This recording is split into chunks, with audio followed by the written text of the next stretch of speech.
stopped here, which was the problem of classification when you have a single last graph. So I'm going to continue from that.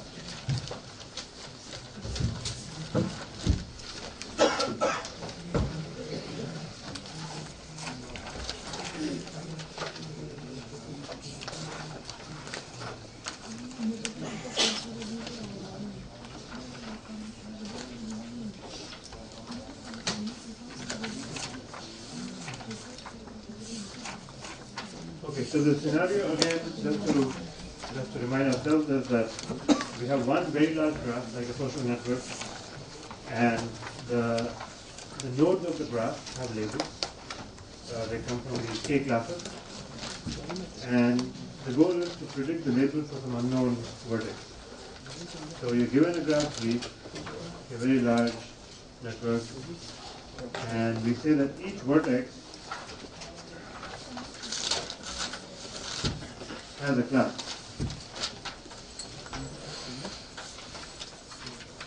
And the classes can be C1, C2, up to C4. But generally we've been talking about positive and negative, but in general you can have many more classes.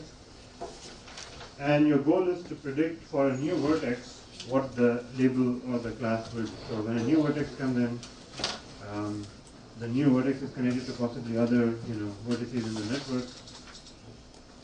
And they have some class 1, class 1, class 2, and so on. So the goal is to predict what the class is for this particular node. So what we were looking at last time is that to do this kind of analysis, first of all, what we need is we need to create this kernel matrix or similarity matrix. So we start with a similarity matrix between the nodes. So the first step is basically create this matrix for similarity for any Vi and Vj. Now similarity, like I said, you can define this in many different ways. You can use shortest paths, you can use other notions of labels if you want. So let's say we have the similarity matrix. Okay, somehow you're able to compute the similarity matrix. But so you could just use that matrix, but that matrix need not be positive semi-definite. It may not have some nice properties. So the idea then was that can we actually do these things called the diffusion kernels? Okay, the diffusion kernel basically says that for any two nodes in the graph, I'm actually going to compute a more sort of in terms of information flow. I want to compute the overall similarity by looking at different paths and things like that. So we start with the seed. We start with the seed matrix, which is symmetric, and of course the similarity between any two. So this I'm just going to call this the S matrix, Sij matrix, and Sij is greater than or equal to 0 for all I for all j. So we start with some basic notion. Then we'll compute this kernel matrix, because the kernel matrix, have a very nice interpretation, which I'll try to talk about today. So the idea is to start with the similarity matrix S.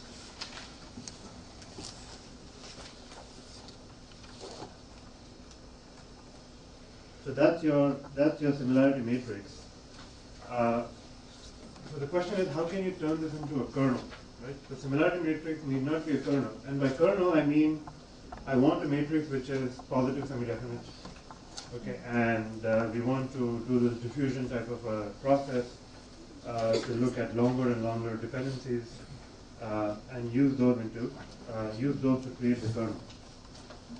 So from S, we want to go to K, where K is the kernel matrix. This is just any similarity matrix.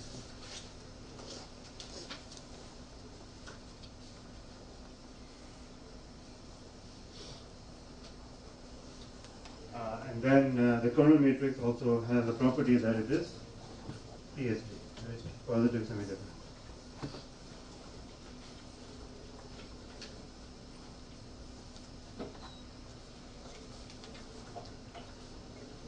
So that means it has non-negative eigenvalues, they're all real, and all that sort of stuff. And the reason we go this way is that these positive semi-definite kernels, they have a very nice geometric interpretation. So the geometric interpretation is, I'll say more about this, but the basic idea is that once you have this positive semi-definite matrix, essentially what you're saying is that the objects that you are interested in this case it will be the nodes of the network, they actually belong to some abstract vector space. Okay, they're actually points in some space. We don't need to know what that space is, but that is the geometric or the algebraic interpretation of that kernel. And so what that means is that if these are points in some space, then I can do normal operations. I can do dot product, and I can do other kinds of operations on that. And so it has a very nice interpretation from the point of view of all the techniques that we have seen, all the techniques that exist, linear methods, we can do non-linear things, all that basically comes to that. So this is what the real advantage of this positive semi-definite kernel is, that basically this corresponds to it corresponds to a dot product in some vector space. And this can be very high dimensional.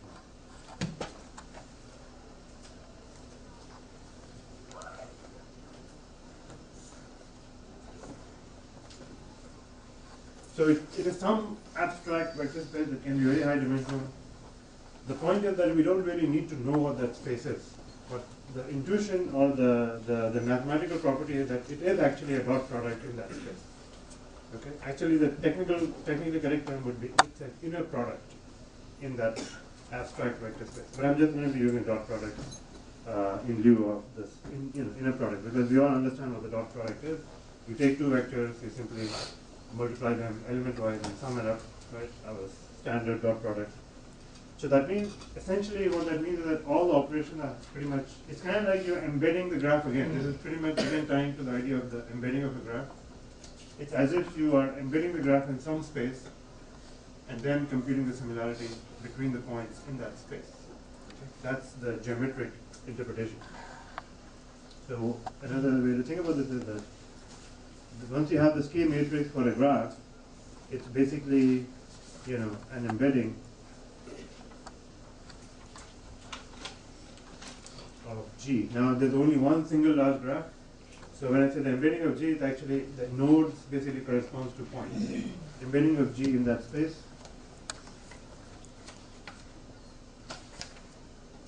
So each node is a point, and the similarity between points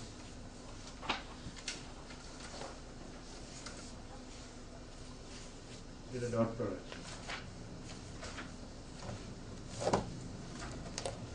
So this is the basis for what we're trying to do.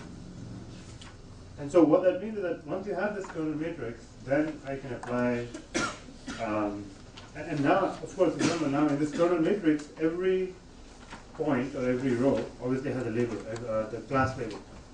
So I can learn the structure, the mapping from points to classes, and I can use things like supported to machine and other types of classifiers to classify the nodes. So now if you give me a new node, I just have to compute the similarity to the existing points, and then basically classify what the value should be. Okay, so let's talk about these diffusion kernels, right? So last time we started to talk about them. So the first kernel we talked about was this exponential diffusion kernel. Because the simplest one actually is even more simple than that. It was the power kernel, right? So all you do is just take all parts of, basically you get one kernel for every length, so to speak. So I can say, just look at length, parts of length 2, look at parts of length 3, and so on. Right? So that would be for each length you'll get one possible kernel. So that's okay. I mean, it's not that interesting. This one was much more interesting because this is over all possible paths. So this is where we were looking at this one last time, the exponential diffusion kernel. So let me say a little bit more about this.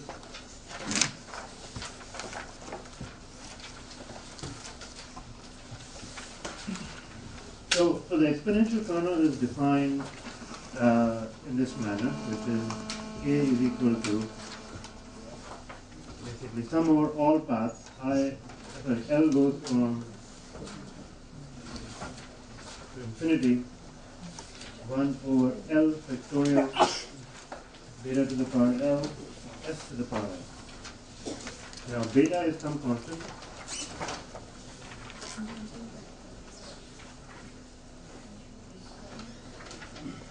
So this is the shape of the kernel.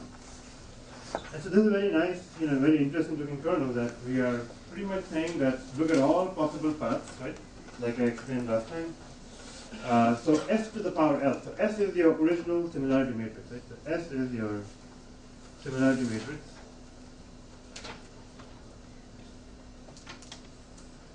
Or the weighted adjacency matrix, right? So you can just start with the weighted adjacency matrix of a graph. So as an example, this can simply be the A matrix. The weighted adjacency matrix. So we can start with that. Okay, so that's our starting similarity between the nodes. You have the adjacency matrix for many graphs, so just use that. So and yeah. S cannot be weighted adjacency matrix because as you said, it should be positive definitely. No, the S doesn't have to be. K will be. That's the whole point. You start with any S. It doesn't really matter. Okay. The only condition on S is it should be symmetric and it should be non-negative. Okay. So that's the two conditions on S. Right. So S satisfies only these two conditions. The K matrix, that is why we are going to the kernel. Right. So the kernel will be positive symmetric. So I haven't yet. You have to create a kernel matrix which is positive semi-definite. So this K matrix actually will be positive semi-definite no matter what your starting S is.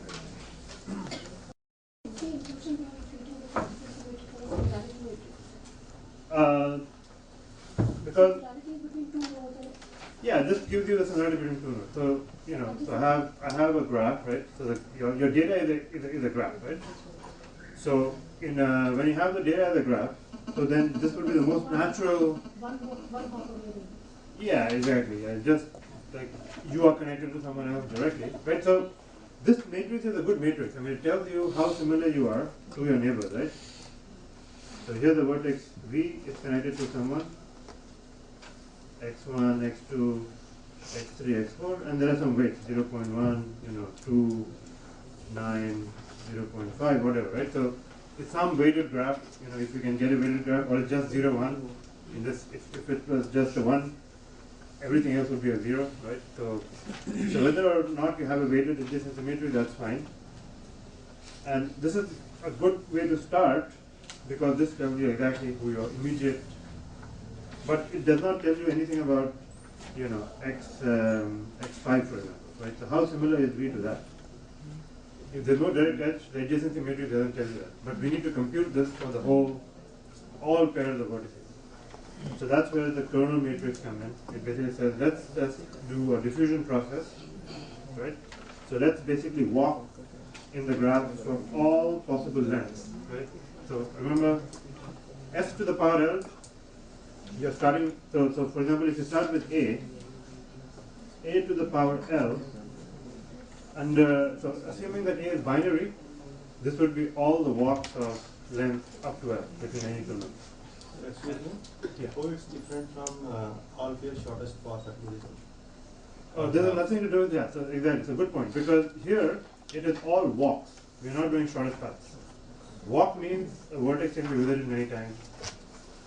So you could do that also. You could come up with a, you could start with a matrix where you say that I'm going to start with the length of the shortest path, right? So that could be your initial starting matrix. There's nothing stopping you from doing that. But a to the power L is not the shortest path, it's the number of walks. And if it's weighted, it will be sort of the weighted walks. So it's just all the walks of length up to L.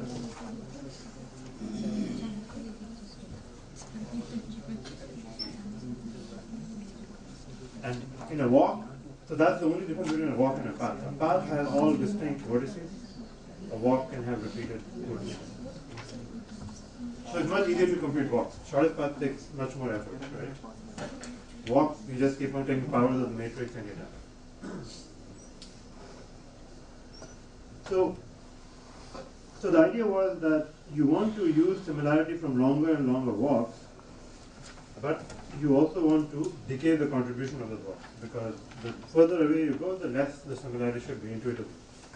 So this is an exponential sort of decay. This 1 over L factorial s to the power L is essentially the exponential expansion. If you just take the expansion of E, you essentially get the same thing. So this is but in terms of matrixing. So there's a compact way of writing it. Actually, it's basically called the exponential and beta s. So this is actually a short form for this expression. So we say this is called the matrix exponential. So it's basically a matrix where you take all the powers, you then take 1 over L factorial to dampen the contribution. So the longer the L, the smaller the contribution will be. And the beta just acts as another parameter, right? If beta is equal to 1, you just get a normal exponential, right? It will be just exponential in the matrix S. If beta is more than 1, that means your dampening will be less, meaning you'll go further in the walks, right? So if beta is greater than 1, that means, right? And if beta is less than 1, you go down even faster, right? So this is basically beta to the power L. If beta is greater than 1, to the power L, it will become larger and larger as L goes larger. If it's less than 1, it will go smaller and smaller very quickly. So beta pretty much acts to control. It's pretty much like in a Gaussian function. It acts like a variance, right? The influence. How far do you want to go? The variance, the spread. So the beta is kind of like the spread that we can control. There's no clear answer like what is the right value, but you can try different things and do it that way. So it's just a slower decay. So if beta is greater than 1, you get a slower decay.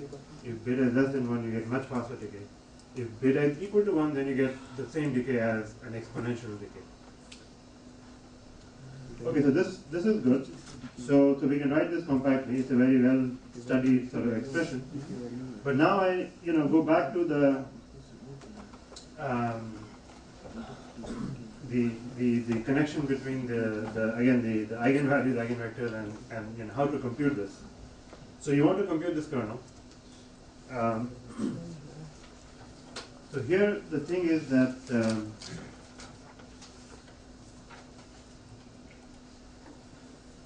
here, as I've shown you here, so basically the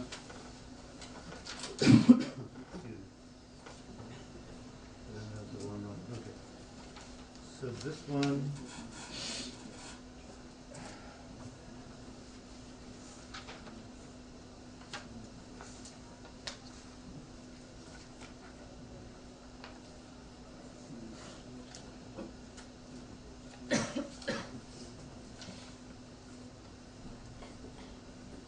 yeah, so this was the connection from last time, that if you have the eigenvalues and eigenvectors of S, you can basically compute the eigenvectors, eigenvalues of K. Basically, they have the same eigenvalues, but they're raised to the exponential power, essentially. Beta. So basically, if lambda I is the eigenvalue of S, then e to the beta lambda I is an eigenvalue of K. So again, the eigenvectors are the same. So the point is that you can compute this very quickly, and so this kernel can be computed. So that's one kernel. So this is where we left last time. Now another kernel is this one. This is the von Neumann diffusion kernel. In previous slide, there are U and here is not U transpose, there could be U inverse. Yeah. In general, it should be U inverse. You're right. I guess I was assuming. Yeah, actually, I guess. Yeah, that's a good point. Yeah. Now I see the point. Yes. So here the thing is that I guess I made the implicit assumption that your starting matrix was also positive semi-definite, in which case I could factorize it in that manner. But in general, if it is not, this is the, so it has to be, actually no, wait a minute, so this one, yeah, that's true. Yeah, I'm sort of, because you're diagonalizing the matrix, so here I made the assumption that S is a positive semi-definite matrix.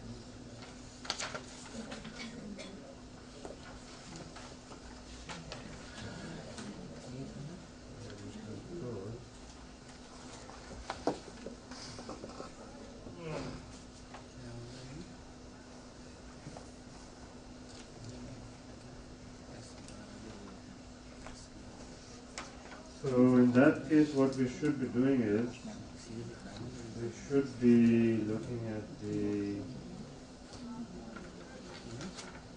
so if I start with the adjacency matrix, okay, then I'm going to get,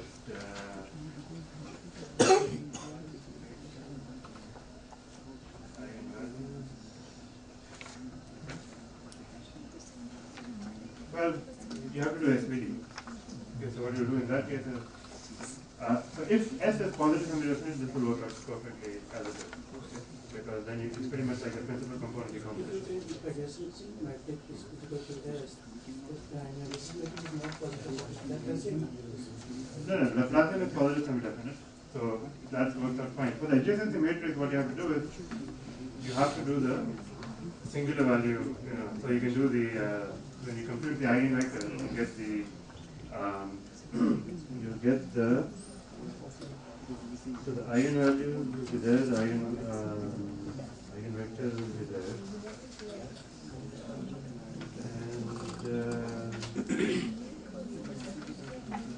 And the only thing is that when you do the eigen decomposition of A, right, of the adjacency matrix, so you can take the adjacency matrix, the square matrix, right? So you're taking the eigen decomposition of the A matrix.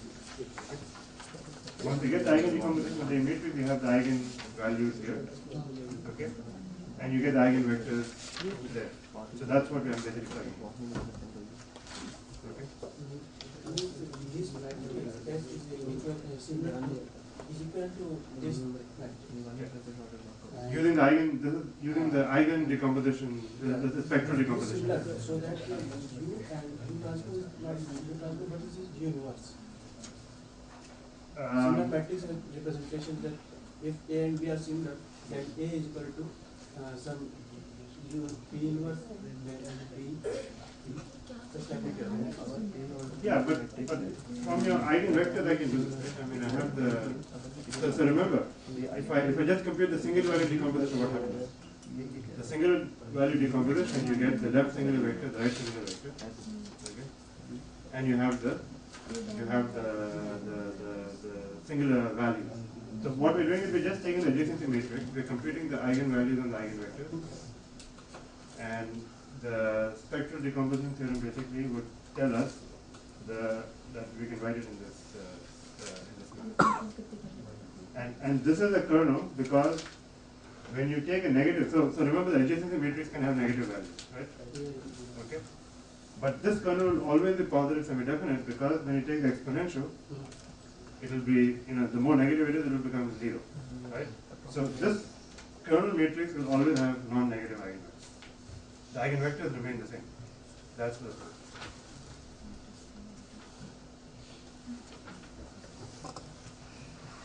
Okay, so a little bit, this is a slightly different expression. So this pretty much depends on the beta. So this is more like the pretty much like the exponential diffusion, but there's a big, I mean, there's the factorial is not there, right? So we don't have 1 over L factorial. So this one was proposed, I think, maybe before or independently anyway, called the von Neumann diffusion kernel. So this is also, you're basically summing up all the different paths, but now using beta for the damping, thing.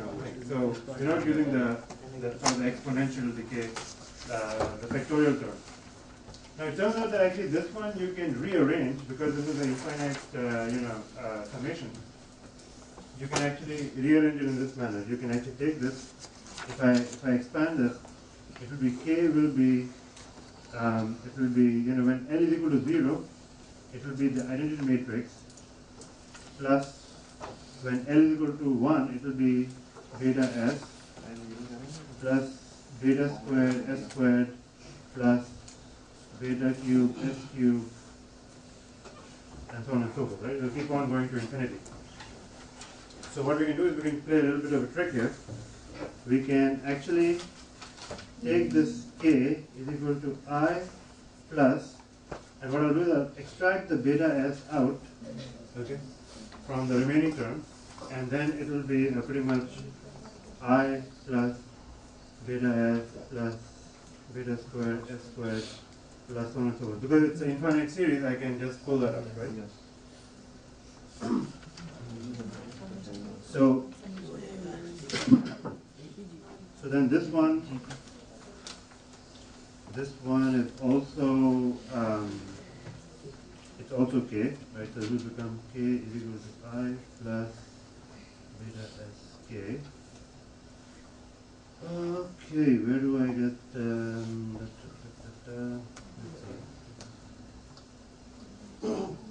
so then I pull the k on the right hand side, okay? So I get k minus beta sk equal to I, right? And then I pull the k out, I get I minus beta s times k is equal to I. And then finally, if you want to solve for k, it's actually the inverse of this matrix, right? So just multiply on the inverse. So from here, finally you take the inverse of this matrix and multiply on the left by that inverse. So it will become k is equal to I minus beta s inverse. Ensure that I minus beta I should be invertible. Yeah, we will come to that, yes. But assume for now it exists. So now I'll give you the condition under which this exists, right? So this is the closed form solution. So actually it turns out that in this case, we can actually compute the kernel matrix simply start with your original similarity matrix, multiply it by beta, subtract it from the identity matrix and take the inverse. Okay. Now the question is that of course the inverse has to exist, definitely.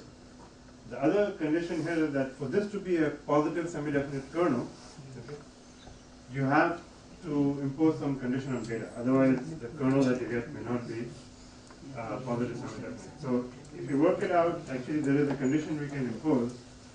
And what this says is that the absolute value of the beta you choose, this dampening parameter, it should be less than 1 over what is called the largest eigen value. Okay, this is called the spectral radius. So the spectral radius is defined to be the max of all the eigenvalues in the absolute term. So for example, if I start with the adjacency matrix, I know that the eigenvalues can be negative, right? So if they can be negative, I take the absolute value of that. And what is the largest absolute eigenvalue? That's called the spectral radius. And so for this kernel to be positive semi-definite, one can show through some simple manipulation that this is what the function, the relationship should be. So if beta is more than that, then it will not work. Okay, so that's one thing. And the inverse has to exist, definitely. If the inverse doesn't exist, then you have to approximate it. You have to approximate it again using single value decomposition. You have to use pseudo inverse, not the. But generally we'll make the assumption that we have full rank matrices and we can start with that. Okay, so this is just this was an example of that. Okay, fine. So now I want to sort of say, okay, so now you have a kernel, right? So there are different ways of computing the kernel. How do we actually classify it? So let's go back and go to this kernel thing, because I want to sort of talk a little bit more about kernels because they again connect back. So let me recap what you've done so far. What you've done so far is we have looked at two scenarios. Yesterday we looked at the scenario where you had multiple graphs and we were able to compute a kernel between graphs, right? Using subgraphs, using structural properties, using product graphs, whatever. So you came up with some matrix, but that was a matrix of similarities or kernels between graphs. And today we did some this diffusion kind of stuff, and now we have a kernel between the nodes of a graph. Now once you've done this manipulation, it actually doesn't really matter whether you had a graph to begin with or a node to begin with. Now the methods are the same. If you have a similarity between graphs, you're basically classifying an entire graph. If you have similarity between the nodes, then you're classifying a node. So the kernel matrix is all that we need right now to do any stuff. So this is the advantage of sort of thinking in terms of kernels. That it doesn't really matter which object I'm thinking about, whether it's a graph or a node in our case, or in other applications, whether you have an image, whether you have a text document, whatever your object is, if you're able to compute a kernel, then you can do the rest of the stuff using that kernel matrix. So what we have at this point is, basically, we have the two situations, like I said. So you've got a database of graphs, G1, G2, Gn, and from this we basically compute a kernel. Or you have a single large graph, large graph G, vertex 1, vertex 2, vertex n, connected in some manner, and from this we can compute a kernel. And now we want to do something. So both of these are n by n kernels. In this case, the n is the number of graphs. In this case, the n is the number of nodes.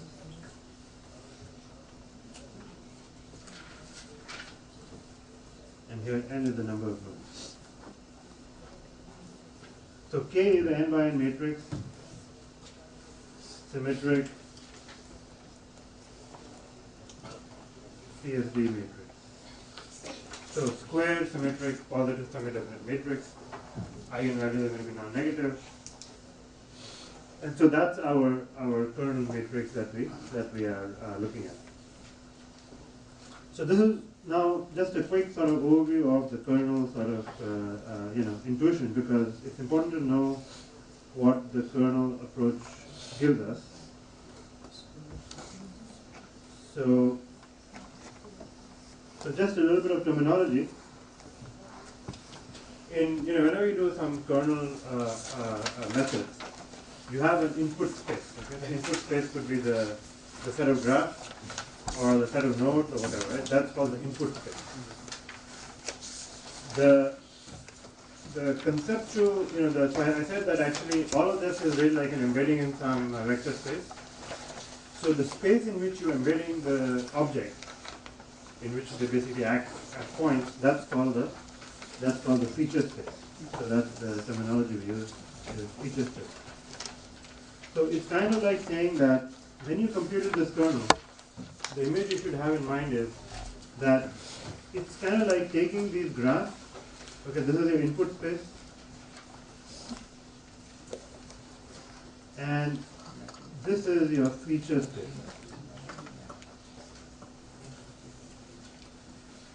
And it's kind of like you use some sort of a mapping, okay? Somehow, magically, there was this mapping. And you can take a graph and you can map it to a point in this space. Okay, this would be your graph number 1. Then this would be graph number 2. This would be graph number 3, and so on.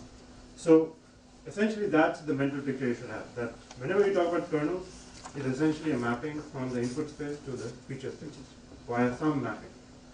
Okay? Now this mapping is nice because it sort of satisfies many interesting properties, but it's basically, in this space now, you just have a bunch of points. and each point has a class, right? So we said positive class, positive class, whatever. So that's, it becomes a standard classification problem. There's no real difference.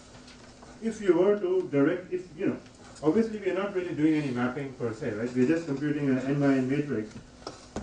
You know, Kij is all we are computing. But conceptually that's what you're doing. Whenever you're computing the Kij value here, the thing you should again have in mind is that this kernel value, okay, is actually a dot product in this case. So when I say dot product, it means it's the dot product between these two vectors. Okay, so look at the origin of the space. This is a vector. This is a vector. And so the kernel value Kij is actually a dot product between phi of Gi and phi of Gj. And this is the most powerful statement that you can make, that actually all this has a very nice mathematical theory behind it, that the similarity is the output of a dot product in some space. Okay? So we don't need to know the space, but it is what it is. Right? So conceptually this is what it is. And in this scenario it is pretty much the same, except that instead of, you know, you're basically mapping from the input to the output space. So every vertex now V1, you know, V2, V3. This is again your feature space. And so here the similarity value is the dot product between the mappings for the nodes. So that was pretty much now, you know, like I said, we're in a common sort of space in which we can think about these problems, is that once you have the kernel, then we can apply other techniques. Okay, so that's good. So now I'm going to make a very interesting, you know, this is a very interesting connection. We can now manipulate this matrix K in different ways, and we can actually extract lots of interesting things about this matrix. Okay?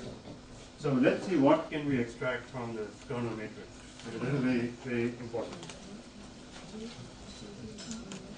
So let me go further down and talk about what we can do with this matrix.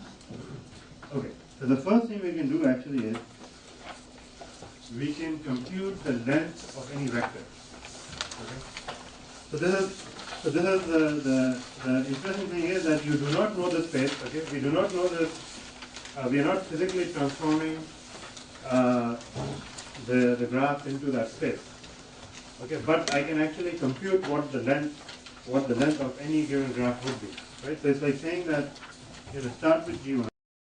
I know the G1 maps, you know, via this phi function to some, you know, point here, you know, phi of G1. And I can, what I'm saying is that I can actually give you the length of this vector. Without knowing, okay, without doing the transformation, I can still compute the length. And I can compute the length just by looking at the kernel matrix. And so this is actually a simple, you know, output, because I already told you that your similarity, right, the k value is the dot product between the 2 points.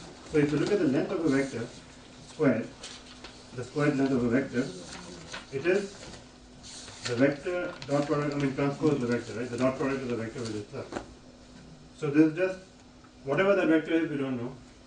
But if you were to compute that, it would simply be the vector transpose the vector, or the dot product between the, you know, the vector and itself. So this is just a simple dot product, a self dot product.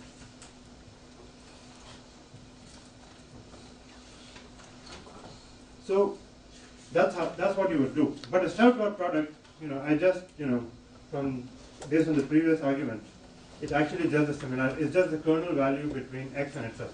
How similar are you to yourself? That is the length of the vector, or the square of the magnitude of the vector in this feature space. So that's kind of neat, right? That I didn't need to actually map the point. I can still compute the length of that, because the length is just one scalar number, and I can compute that just by looking at the kernel entry, the diagonal entry in the matrix. So that's pretty good. And so the length is just the root of that. So you can compute the length of the vector. Okay, but this is actually, okay, that was just a neat result, but this is actually the really cool part, which is that you can actually now compute the distance between 2 points in the feature space just by looking at the kernel matrix. Okay? So what you're trying to do is you're saying, here's one graph, okay, phi of G1. Here's another graph, phi of G2. And actually I can give you that distance between them. I can give you how far they are. And this is just by, and I want to do this just by looking at the kernel matrix. Okay, I don't want to do the transformation. But this is sort of conceptually what's happening is, in that feature space, you are seeing how close these points are. So you just plug it in. You say, okay, if you really had those 2 points, right, graph 1, graph 2, and the mapping for graph 1, the mapping for graph 2, this is how you compute the square of the distance between the 2 points. Okay, take the 2 vectors, you subtract them, and then you compute the length of this segment basically. So when you subtract them, that's what you get. You get a vector, and then I'm asking what is the magnitude of that vector. So that's what this is. It's essentially subtract the 2 vectors and compute the length. So if you expand this, this would be phi xi squared, phi xj squared, minus 2 times phi xi transpose phi xj. Right? So the standard expansion of a square. And then we already know this. Actually, the square of the length is just the self of xi with xi. The squared length of xj, is simply the kernel value between xj and xj. And this is a dot product between xi and xj, but that's simply the kernel value between xi and xj. Okay, so that's what, right? I already said that k, ij, is phi xi transpose phi xj. So this is what the kernel theory tells us. So you're just plugging it in. And so essentially what this says is that you can actually compute the distance between 2 points by looking at purely the kernel entrance. All you have to do is go to the matrix. So now look at the matrix counterpart of this. You go to the matrix. Okay, there is a point. This is, let's say, graph 1 or graph I. This is graph J. This is graph I. This is graph J. So look at this entry. That's the K, xi. Look at this entry. The diagonal entry, it's the other one. It's basically xj. And then finally, even geometrically this is kind of appealing. What you're doing is you are adding the 2 diagonal elements and you're subtracting the 2 cross diagonal elements. So this would be, right, this value is actually the kernel between I and j. And this value is the kernel between j and I. But and because it is symmetric, they are the same. Kij is the same as Kji, and that's what you're doing. You're subtracting 2 times that value. You're saying, look at the 2 diagonal, the self, and then subtract these 2 out, the cross values. So even here, there is sort of a geometric sort of relationship going on in that sense. So in other words, the distance is simply this diagonal entry, that diagonal entry, minus this, minus that, and you get the distance between the 2 points in feature space. Okay, so that is very interesting. What else? Okay, this is kind of an interesting result. Is that you can actually compute, in some sense, you can compute the mean graph. Okay? So even though physically that probably doesn't mean much, but conceptually, once you have done the mapping of the graph or the nodes to the point, it's as if you can compute the average. So this is the mean in feature space. Okay, so here's the intuition there. So if you look at this expression, you have your, let's do the single graph case. Okay, so in the single graph case, you've got a bunch of vertices v1, v2, vn, right? Okay, now you've mapped this via this phi function into this feature space. So here you have a bunch of points. And I'm saying that what I'm interested in is in the average of those. Okay? So let's say the average point is somewhere over here. Oops, the average, let's make the average right here. So this is a vector, and that's the average point. Okay, so there's a mean point, which is the sum I goes from 1 through n, phi of xi, or phi of vi in our case. Okay, so what I'm doing is summing up all the vertices, look at the map, and then compute the mean. So there's no magic here, this is just the mean. Now, there's one issue here. The issue is that I cannot actually give you the mean vector. I cannot tell you the mean point, because the mean point is a linear combination of the phi values, right? And here there is no dot product, it's just a sum of vectors. And there is a sum of mapped vectors. And I do not actually map anything physically, I do not map them. I do not transform the points. So I don't really have access to these points. So this looks like a problem, but I can compute the magnitude of that mean. Okay, so I can actually, I cannot give you the mean, but I can give you the length of the mean. So that's still something valuable, right? The length of the mean in the feature space. So that's what I'm showing here. Basically, to compute the length of the mean, it's just mean transpose itself, and that just simply, and this, as I showed, is a so this is basically when you actually you have to divide over n. And so when you do mean transpose the mean, it's simply this transpose itself, so it will be 1 over n squared, the sum, phi vi transpose phi vj, and this is just the kernel value between I and j. So this is written out here. Okay, again, there is something we did in this feature space, okay? But intuitively, it actually makes a lot of sense also for the kernel matrix. So what did we do here? Here we are taking the entire kernel matrix and you're computing the mean value. I mean the mean of all the inputs, right? You're taking sum over all ij of the kernel value, and I'm dividing by n squared. So that's actually the mean of the kernel matrix. So this is again a very nice, I think, geometric, and a matrix result, that the average of the values in the kernels, in the matrix space is actually the squared magnitude of the mean in the feature space, in the vector space. So a mean corresponds to a mean, or in this case, the square of the mean. So that again is a nice, mathematical property that emerges from this kind of analysis. What else? We can compute variances. I'm not going to walk through all of this. I'm just going to say that you can actually compute the variance. You can find out how much do you deviate from the mean in the feature space. So again, we're saying that here's your feature space, here are a bunch of map points, here's the mean vector, and actually I can compute the variances. Okay, how much do the points differ from the mean vector? So this is, take a map point, subtract the mean vector, and compute the square of the distance, and then divide by n. That's the variance. Turns out that the variance is simply the sum of all the diagonal elements in the matrix minus the rest of the matrix. Okay, so the deviation is because all the diagonal elements are capturing the length of each vector, okay, in the feature space. So that's what we're doing. Basically, taking the average length. Essentially, this is like saying take the average length of each graph or each node or whatever the object is, and then subtract everything else, the off-diagonal elements from that. That gives you the variance, the estimate, or the computation of the variance.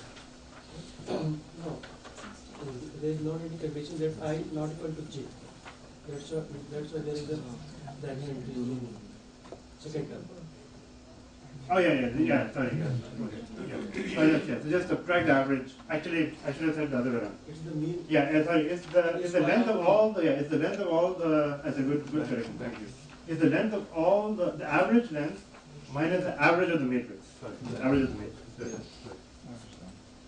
So the average length minus the average of the whole matrix. That's the variance. Okay, alright, so anyway, so are there other questions?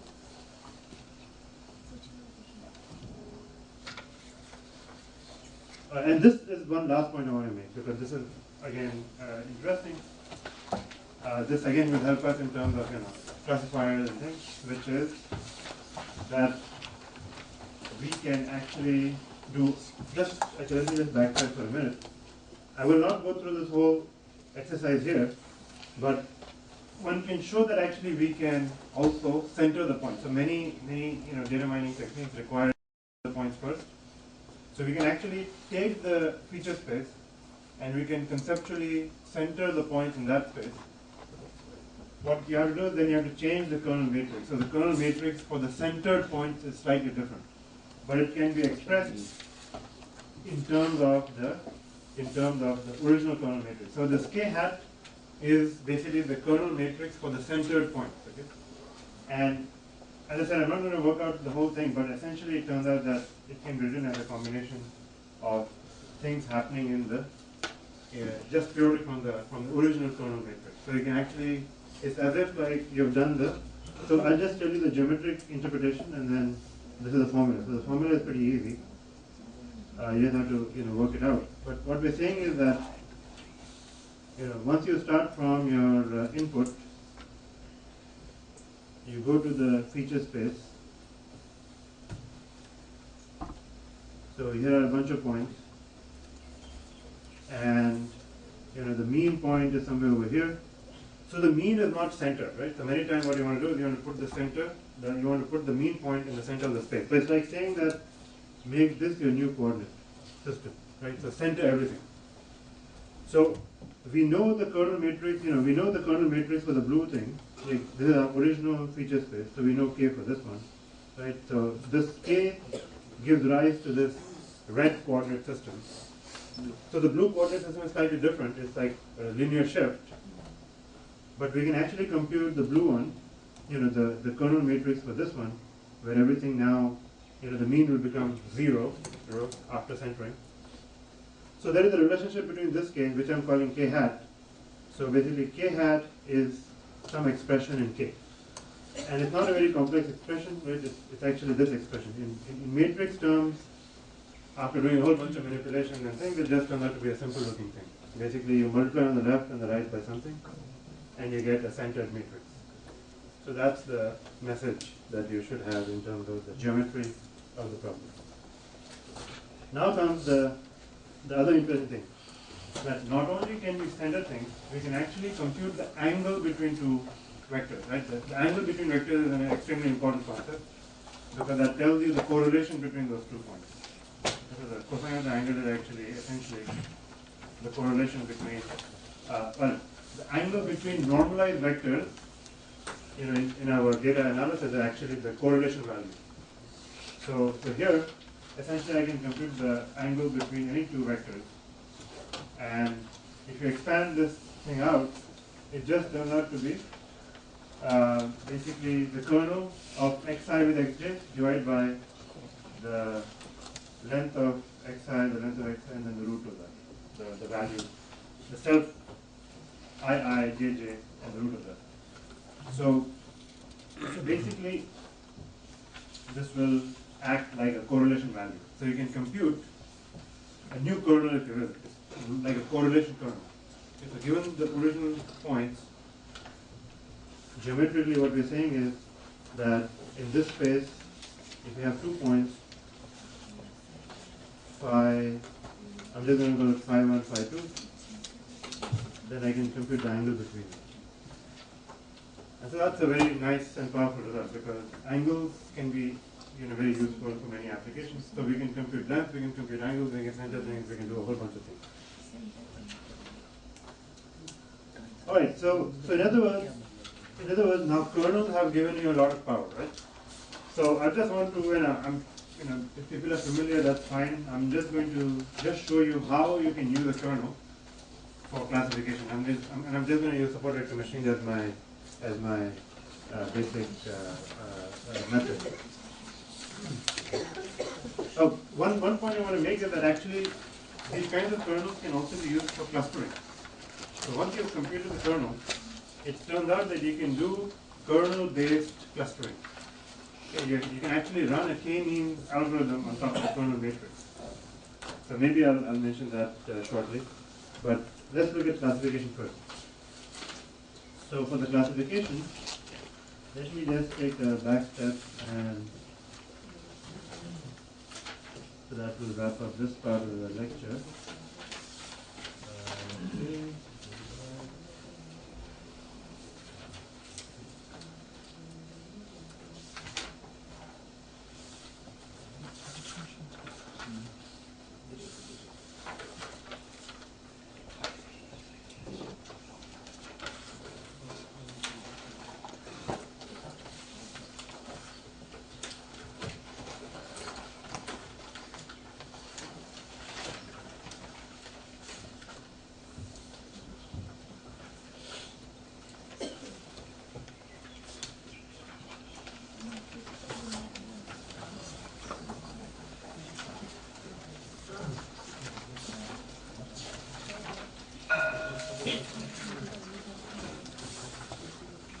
Okay, so how many people know support machines? Okay, so now, good, so I can actually go over this quickly. So this,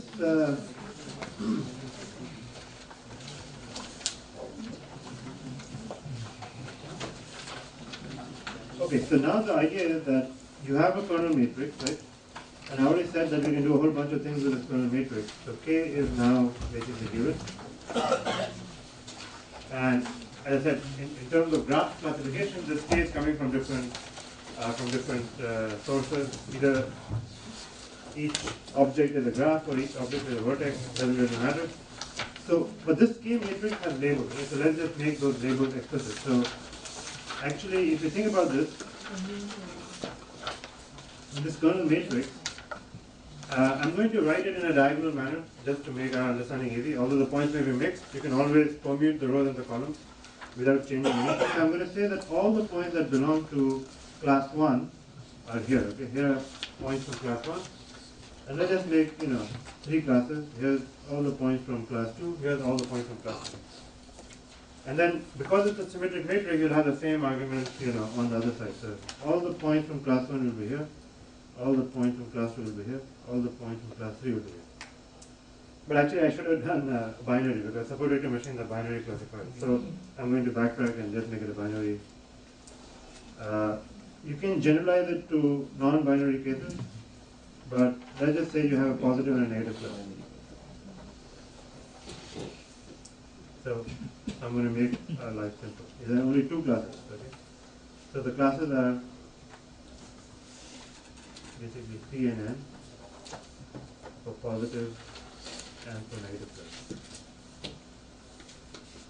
So this is our starting point. Basically, you have now pretty much a division of your kernel matrix, right, into sort of points, because every point is labeled. So there are entries coming from, sort of the within the same class, right? So this would be within the same class, within the same class.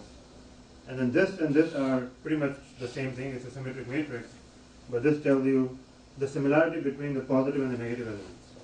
Right? So any entry here, Kij, we know that I comes from the positive and j comes from the negative class.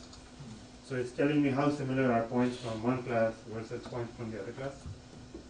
Here it is telling me how similar are points within the same class, positive side, and here it would be how similar are the points within the negative class. So ultimately, this is what it will come down to, that we'll be using these similarity values to basically help with our classification. But let's just keep this aside for the time being. Let's look at the geometric interpretation of the kernel thing. So the geometric interpretation was that this kernel, actually what it is doing is, it's mapping the things into feature space, right? So in feature space, I'm just drawing 3 axes where it could be much higher dimensional, and generally is much higher dimensional, but you've got a bunch of points here. Actually, I'm going to do positive and negative. So there are positive class points, negative class points, So the data might look like this. Okay. Then after you've done the mapping and you look at the labels of the points, right? So I'm now interested in, there are different points. So every plus is a point from the positive class. Every minus is a point from the negative class. Or it's an object from the negative. So this is in feature space. Now remember this is a conceptual space. We never ever map points to the space. But we can pretend that we do. Okay? We pretend that we know the space and this is what the points look like. Because this will help us with the geometric understanding. Now a support vector machine is actually, it's a very simple classifier in the shape of the classifier. It's just a linear classifier. Okay? So in 3 dimensions, a linear classifier is a plane. So it's basically like saying that if I were to divide this room, I can draw a plane in different angles. And I can cut off the room in different ways, this way, horizontally, vertically, whatever, at an angle. So the idea is to just split. That's what a support vector machine does. It basically comes up with a plane that will split the points into 2 parts. Now, of course, you want to find the optimal split because there are many different ways of splitting. So actually 3D is a little bit hard to do. Let me just do a 2-dimensional and make our life simple again. In 2D, the data might look like the following. It's easier to just draw things in 2D.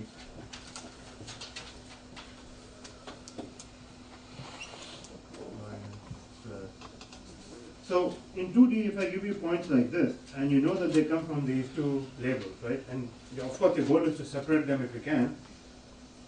You will not be able to do a perfect separation job because I put a plus here and a minus here, so it's not exactly.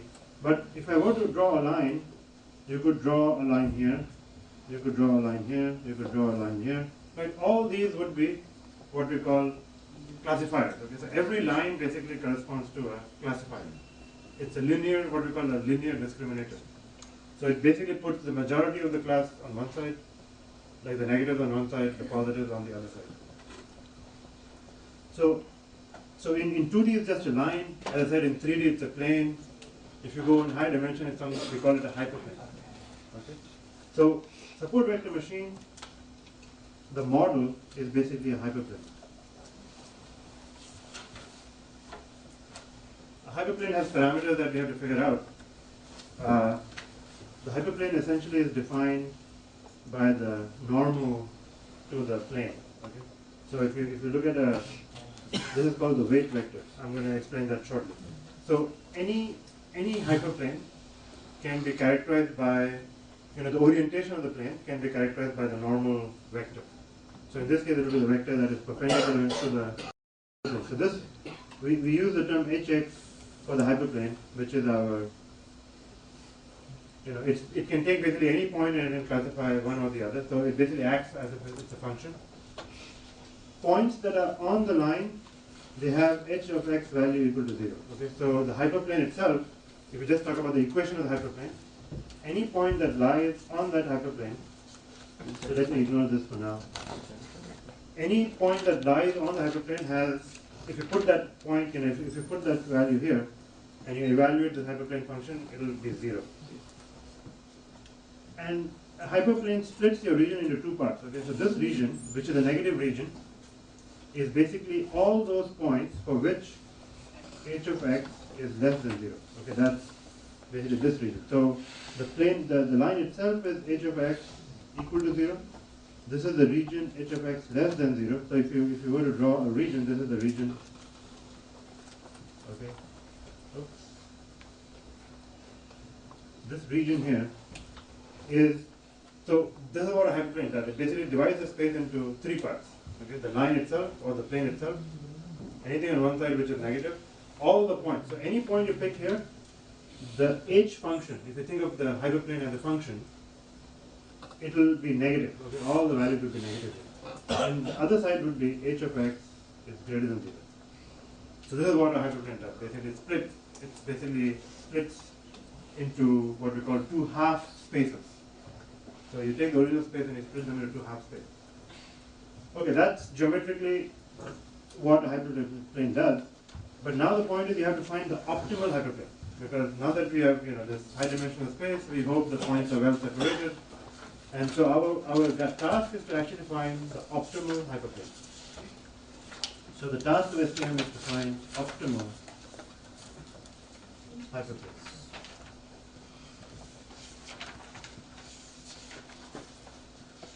Okay, so that's the task, and I was talking about the normal vector, right? So the hyperplane equation itself is basically given as follows. It's just a linear function, and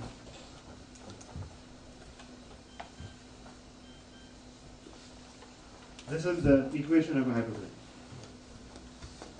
This weight vector is, it gives you the orientation. It's the vector that is perpendicular to the hyperplane itself. So in one dimension, if you have a line, the weight vector will point this way.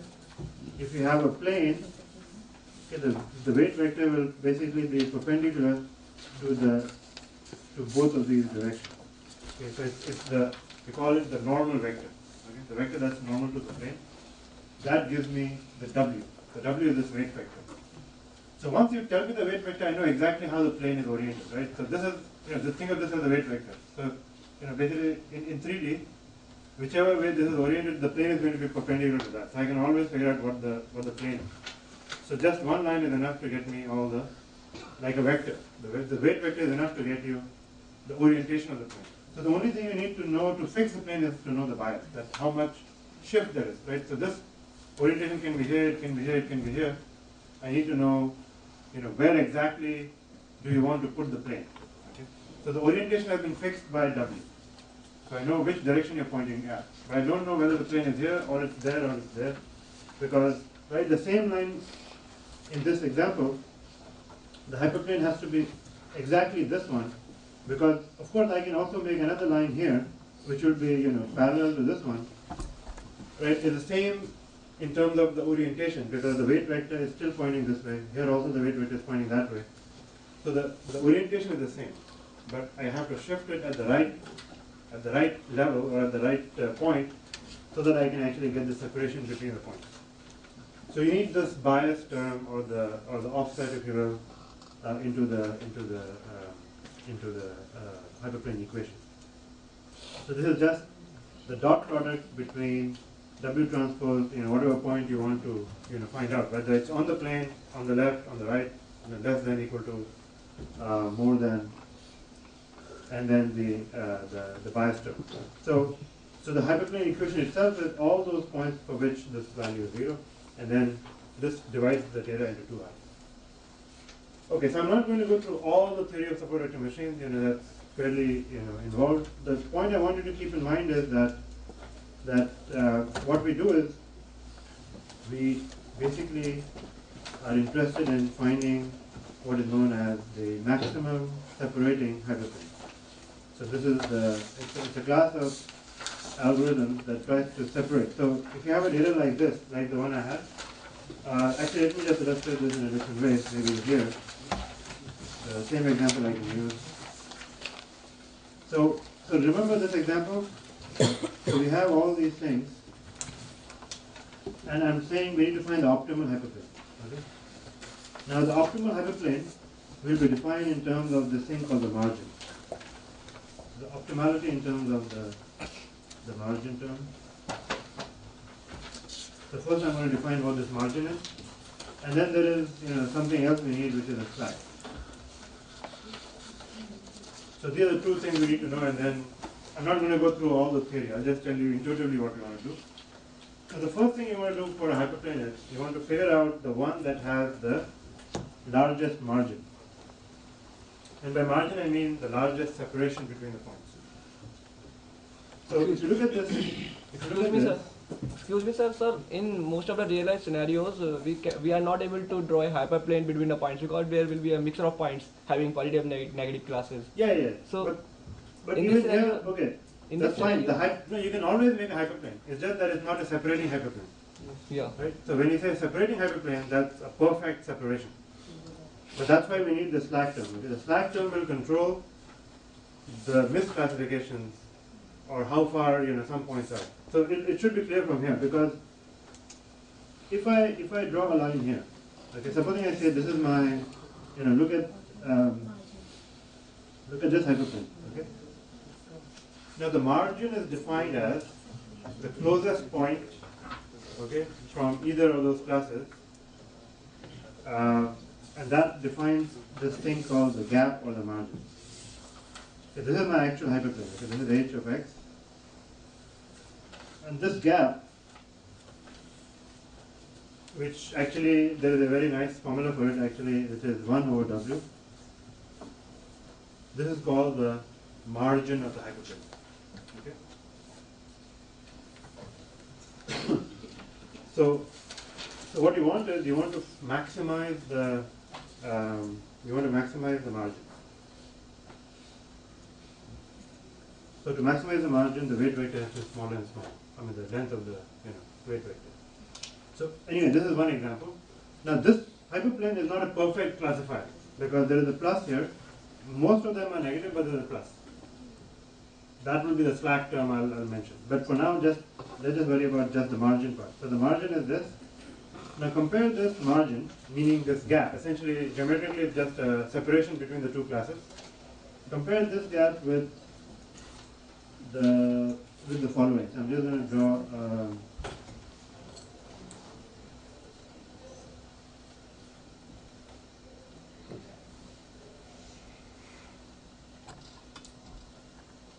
The blue hyperplane is a better hyperplane. I mean, in this example, right? Geometrically, the separation is wider between the two classes. So that's one of the fundamental things about a support vector machine. You're finding a plane that can divide the two parts, but the plane should be such that it maximizes. Okay, over there are infinite number of planes I can come up with. The support vector machine is the optimal one. It will maximize the separation between the classes. So it will maximize this gap. So this is the one I'll choose. So the blue h of x is better than the red one. And so the red one will discard because it's not optimal. I mean, in this example, maybe this is the optimal one or it will be slightly different, whatever. But that's the point. Support vector machine will try all of them. And when I say try, meaning you have to optimize the function. And it will actually converge on the globally optimal solution. So this is one of the key things is that actually it gives you an optimal hyperplane that separates the two classes. Excuse me, sir. Yeah. So why do we need the optimal hyperplane?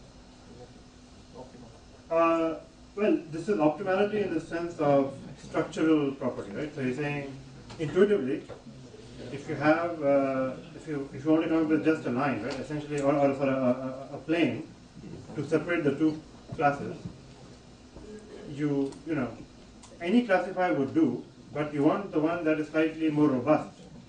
So the more the gap, when new points come in, you'll have a better generalization, right? So you want to be able for the classifier to generalize to the future. So that's why you need so that's why this margin idea is a very nice idea. So it's also called a structural classifier in that sense. It's a structural maximization. So as the new data points come in, we have to find new optimal hyperplane. No. Once you build the model, your model is fixed. Okay. Now that is why you're maximizing the separation. Because now points can come in, they can get close to the plane.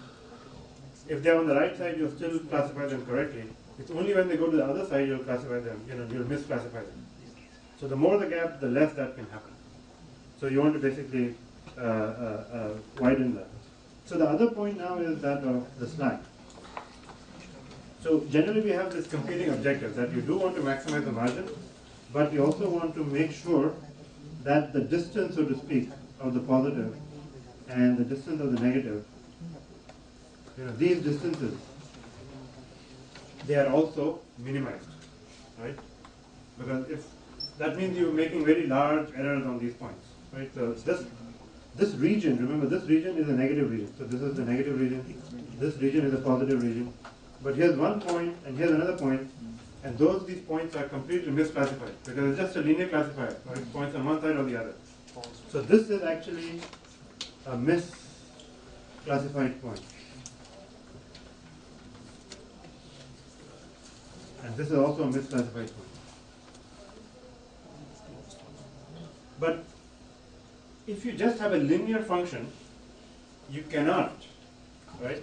Basically, this is pretty much like the XOR function. Okay, it is well known. This is where the whole problem with neural networks in the beginning, the perceptron, came about, was basically they showed that you cannot learn an XOR function and then finally said, oh, they're no good. So for that you have to do non-linear. Okay, and neural networks and other methods can do non-linear. Actually, support vector machines can do non-linear as well, because the kernel function helps you with the non-linearity.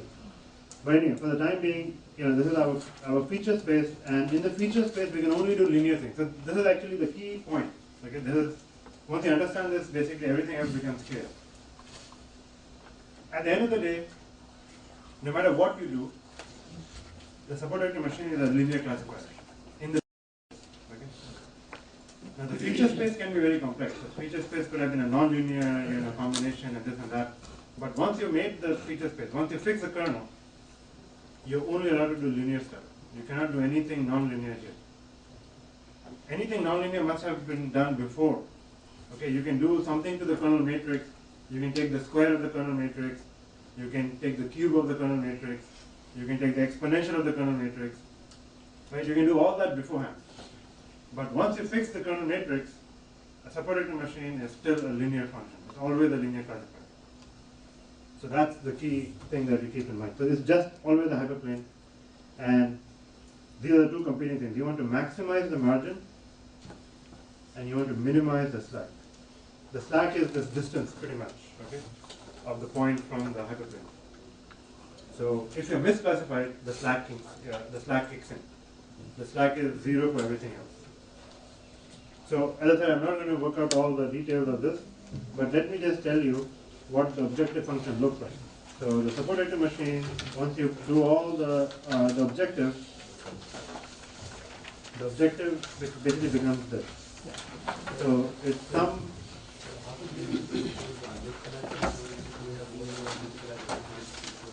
you can't do anything. I mean, if you're just doing a linear classifier, this will give you the optimal, in terms of the margin. So that means your feature, the feature construction process is not exactly right. I mean, if you're not able to separate, either the data is extremely complex and you're not really able to extract the different, things. So that means you must probably go back and do something different, right? So compute a different kernel, right? If you can compute a different kernel, or try something non-linear. Before you apply the support vector machine, you change the kernel somewhere. You can take you can compute a new kernel, which is somehow non-linear, if you will. I can show you. So you can.